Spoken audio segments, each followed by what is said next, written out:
Hello guys, for today's video, maglalason nga pala ngayon ng anay si Mang Ronnie. Sinong mga nakaraang araw, naglinis ako sa aming kwarto at winalisan ko ang ilalim ng aparador at itinulak ko guys. Pagtingin ko sobrang daming anay.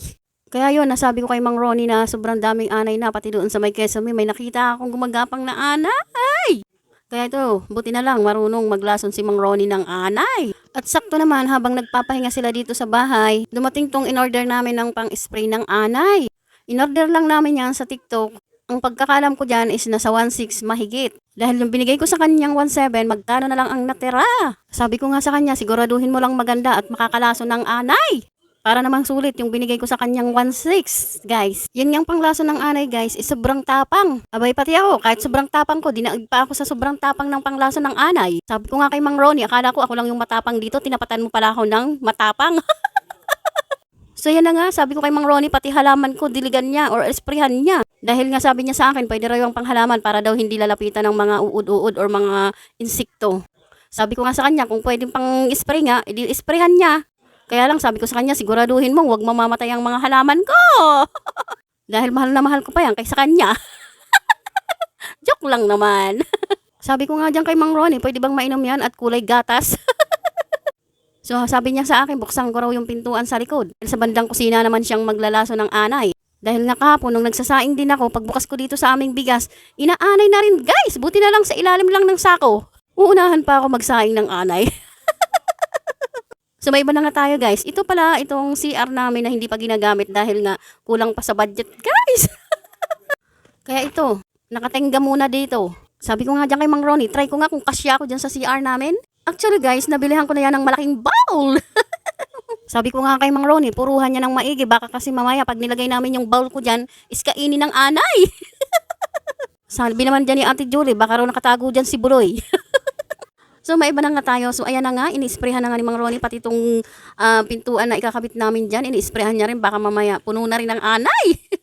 Pagtingin ko nga dito sa bigas namin, may natapon. Siguro itong mga nagsaing, hinayaan lang na may natapon na bigas. Kaya sabi ko nga dyan, nako, nagsayang na naman kayo ng bigas. Kaya ginawa ko dyan, dinakot ko talaga, hindi ako nagtira ng kahit isang butel ng bigas. Sa panahon ngayon, kahit isang butel ng bigas, kailangan wag sayangin. Tinignan ko nga muna dito sa labas kasi nga parang didilim. Sayang naman yung inispray naming panglaso ng anay. Baka kasi pag umulan ng malakas, ano din yung inispray na gamot na panglaso ng anay, sayang naman.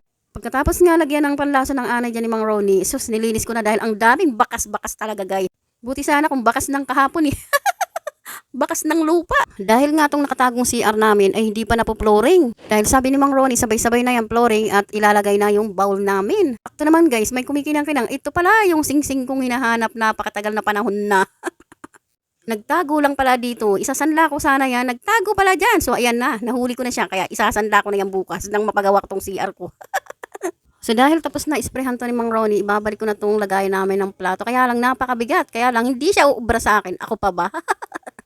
Ayan. At ilalagay ko na rin yung mga nakalagay dyan dati na mga kalat.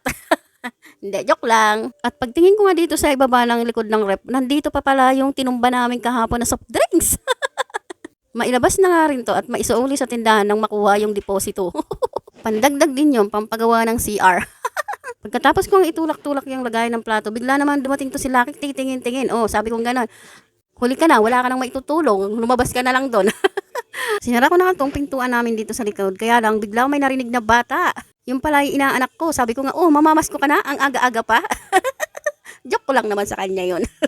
Hinahanap ko nga dyan si Lucky dahil nga baka mamaya madilaan niya yung panlaso ng anay. Yung pala, nandito na naman siya sa upuan. Ayan lagi yung pwesto niya. Pagkatapos nga ng lahat-lahat, bigla na lang nauhaw si Madam. Ayan, napainom dahil nga sa sobrang tapang ng amoy niya. Buti sana kung gin bulag yung naaamoy ni Madam. Hindi kakaiba. Napakatapang pa sa kanya. So ayan na nga, bigla na lang lumaki yung tiyan ni Madam dahil sa ininom niya. Bakit nga ba ang laki ng tiyan mo ngayon, Madam? Ano ba yan? Anaconda? So ito na nga, lumabas na ako dito dahil naririnig ko si Mang Ronnie. Akala mo may kaaway. Yung pala daw, napsira ng mga bata itong host na to dahil nga dumadaan-daan dyan. Nakaapak-apakan. So sabi ko nga dyan sa kanya, gawin mo na lang at mga bata yan, pagbawalan na lang. Pagkatapos nga gawin niya ni Mang Ronnie, dito naman siya, nilinis niya tong timba na binili namin sa panaderya. Dahil nga sa sobrang dami niya atang sipag ngayon, ayan, lahat ata kinakalkal niyang linisin. So sabi ko nga sa kanya, pagkatapos mo dyan, ako naman yung kalkalin mo ha. Joke lang naman. So hanggang dito na lang. Thank you for watching. Pa-follow, like, and share.